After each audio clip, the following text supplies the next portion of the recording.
Kowe wong NU niku kudu ngerti, ternyata putune Kanjeng Nabi bukan ada pada kaum Ba'alwi, bukan ada pada orang-orang yang disebut habaib, tapi ternyata putune Kanjeng Nabi sing bener adalah anak putune Wali Songo kabeh. Angger ana sing ngomong Wali Songo ora duwe anak, anake sing wedok si lanange terputus, ki jenenge Habib Kempluk. Assalamualaikum warahmatullahi wabarakatuh. Bismillahirrahmanirrahim. Allahumma sholli ala sayyidina Muhammadin wa ala alihi wa sahbihi ajma'in, amma ba'du. Jalana wa iyyakum min ahlil khairi was sa'ada fid dini wad dunya wal akhirah. Amin Allahumma amin.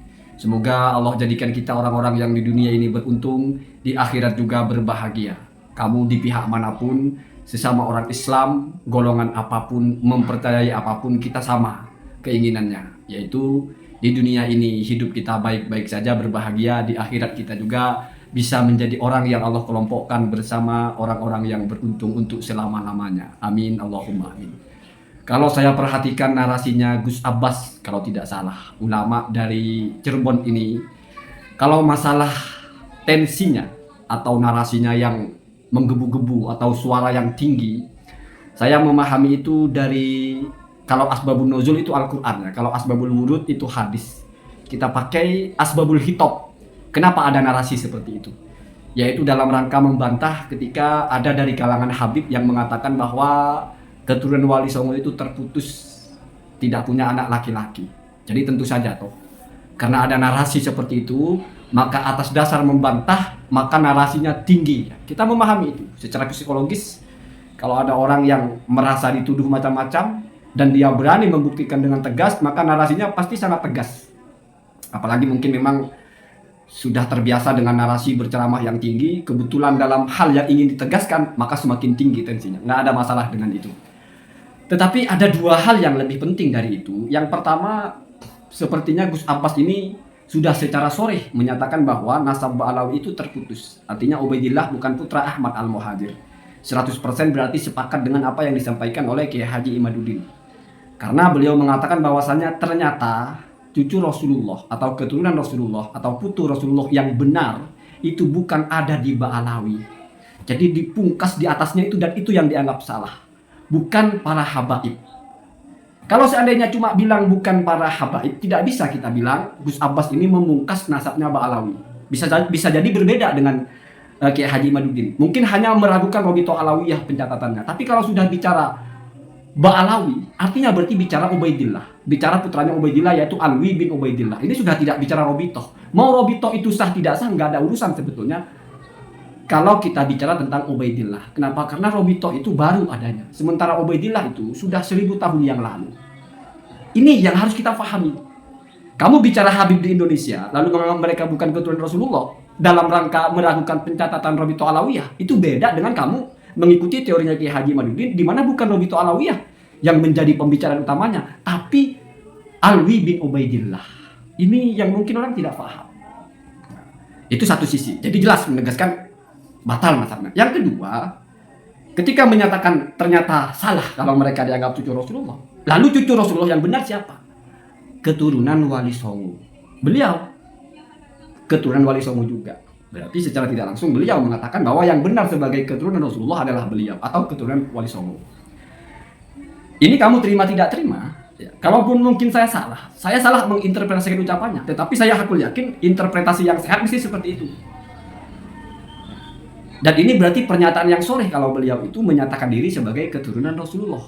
Kenapa? Karena beliau tidak terima ketika dianggap keturunan Wali Songo tidak ada. Karena kalau disimak lengkap, beliau yang membuktikan bahwa beliau keturunan Wali Songo. Di satu sisi mengatakan bahwa yang benar-benar durian Nabi adalah keturunan Wali Songo. Berarti natijahnya ya beliau yang benar-benar keturunan Wali Songo. Keturunan Habib, keturunan Rasulullah maksudnya. Yang benar sebagai keturunan Rasulullah adalah keturunan Wali Songo. Beliau keturunan Wali Songo. Berarti beliaulah yang benar-benar keturunan Rasulullah. Ini hitam putih. Artinya secara mantuknya apa yang diucapkan begitu, dan ini soreh, tidak perlu interpretasi. Nah, kita juga harus adil kalau begitu. Maksudnya adil begini. Ketika ingin meragukan nasab seseorang, hujahnya adalah misalnya mengatakan ada nama yang hilang dalam pohon nasab atau dalam kitab ulama nasab. Maka kalau begitu berarti ketika mau mengatakan keturunan Wali Songo atau Wali Songo juga sebagai keturunan Rasulullah, Jangan hanya bergantung kepada manuskrip. Nah, ini cara berpikir yang lurus. Pelan-pelan, ini agak berat. Kenapa demikian? Karena manuskrip yang pernah ada di Indonesia itu setua-tuanya, ya tidak mungkin ada sebelum Wali Songo. Wali Songo sendiri setua-tuanya itu paling-paling abad 14, abad 15. Abad 14, abad 15 Masehi. Kalau Hijriyah, kalau Masehi sekarang kan abad 21. Kalau 14 atau 15 berarti sekitar 6 abad yang lalu. Kalau di dalam Hijriah sekarang abad ke-15. Kalau dipotong 6 berarti abad ke-9. Berarti usia manuskrip itu baru 900 tahun yang lalu. Artinya baru 600 tahun yang lalu. Artinya abad ke-9 atau abad ke-15. Sementara Robito Alawiyah itu pernah membuat video, bukan Robito, Nakobatul Ashraf Al-Kubro atau Naak ya.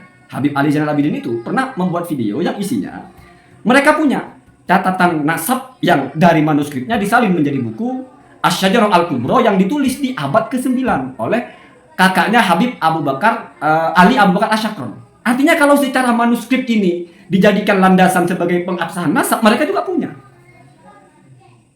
Itu harus kita tahu.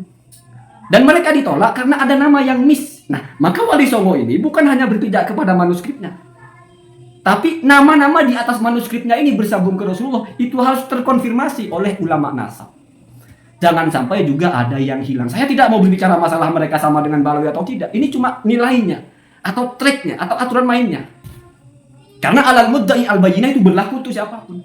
Kalau ada yang sudah mengaku, maka harus membuktikan. Jadi ketika Kiai Haji Imaduddin bicara nasabnya itu ada 3 manuskrip. Yang pertama ke Ubaidillah. Dan ini ya dianggap gugur. Tinggal 2 manuskrip lagi yang bukan ke Ubaidillah. Itu usia berapa manuskripnya? Bisa jadi itu manuskripnya lebih muda usianya daripada manuskripnya Ba'alawi. Daripada manuskripnya Abu Habib Abu Bakar Asyakron. Atau seumuran. Tidak mungkin ada manuskrip Wali Songo yang berusia 1000 tahun. Karena Wali Songonya pun tidak sampai 1000 tahun. Kalau begitu, berarti kalau misal ada pencarian nama nanti ke atas ada yang bermasalah, tidak bisa dijawab dengan manuskrip. Kenapa? Karena ini butuh konfirmasi ulama nasab. Kalau bisa dijawab dengan manuskrip ya. Manuskrip Wali Songo tertua tahun berapa? Manuskrip Ba'alawi juga sama abad ke-9. Sudah 600 tahun yang lalu. Nakobatul Ashraf Al-Kubro itu dibangun tahun 900-an atau 800-an bahkan abad ke-9 oleh kakaknya Habib Ali Abu Bakar Asyakron. Dari situ beliau menulis silsilahnya sampai ke bawah, sampai terbentuklah Nakobah. Jadi kalau biar kamu paham, jangan sampai ketika berpikir oh ini tolak karena nggak ada ulama nasab, ini terima karena ada manuskrip. Perhatikan usia manuskripnya. Kalau usia manuskripnya usia 100 di tahun 1000 lalu dia melacak sampai ke tahun 100, berarti 900 tahun hanya dengan manuskrip yang ditulis 1000 tahun setelahnya atau 600 tahun setelahnya. Ya semua orang bisa membuat manuskrip. Jadi biar kamu paham letak persoalannya bahwa untuk isbat sebagai keturunan Rasulullah itu, ya silakan kalau mau pakai persyaratan yang paling rumit, semuanya harus berlaku syarat itu.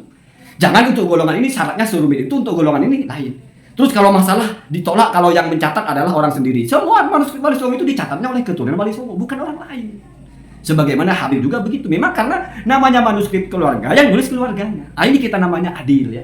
Adil. Jangan sampai karena kita ada ketidaksukaan kepada seseorang, ketidaksukaan kepada kelompok, lalu kita tidak berbuat adil ya.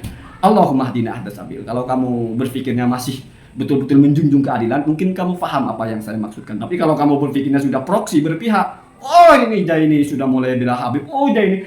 Saya baca komentar saya itu memang selalu dua pihak. Ada yang bilang saya bela Kimat, ada yang bilang saya bela Habib. Ya, saya bela kalian. Ketika saya menyerang Kimat, berarti saya membela orang yang tidak setuju dengan Kimat. Ketika saya menyerang Robito, berarti saya membela orang yang setuju dengan Kimat ya. Jadi saya bela kalian semua ya. Saya bukan tipikal orang yang ungkap-ungkap rahasia, bongkar-bongkar, enggak. Saya bicara apa yang ada di permukaan. Saya reaction, menyampaikan reaksi. Seandainya ini tidak heboh di YouTube, seandainya tidak ada narasi macam-macam, mungkin saya tidak bicara masalah ini. Jadi tidak tipikal saya itu ungkap-ungkap rahasia di balik layar, kita bicara ini, kita bicara itu, lalu kita kemas menjadi settingan di konten, enggak. Saya live dengan Yai Hanan, tidak ada kita pembicaraan, kita mau bicara apa nanti, enggak ada. Enggak ada setting, oh ini itu, enggak ada. Ya kita bicara apa adanya saja, mengalir begitu saja. Live dengan Gus Rumail Abbas ya begitu saja. Saya kabari mau nggak? Ya paling saya kita bicara tentang manuskrip sudah. Itu saja ya. Jadi saya itu bukan tipikal orang yang berproksi terus kita mau mempengaruhi opini, terus kita gali-gali, terus kita cari-cari info, terus kita diam-diam meramu, nggak begitu ya. Allahumma hdina ahdas sabil. Sebisa mungkin saya berbicara apa yang landasannya bisa kita petik, bisa kita perhatikan, bisa kita simak semuanya. Bukan rahasia yang orang tidak tahu. Assalamualaikum warahmatullahi wabarakatuh.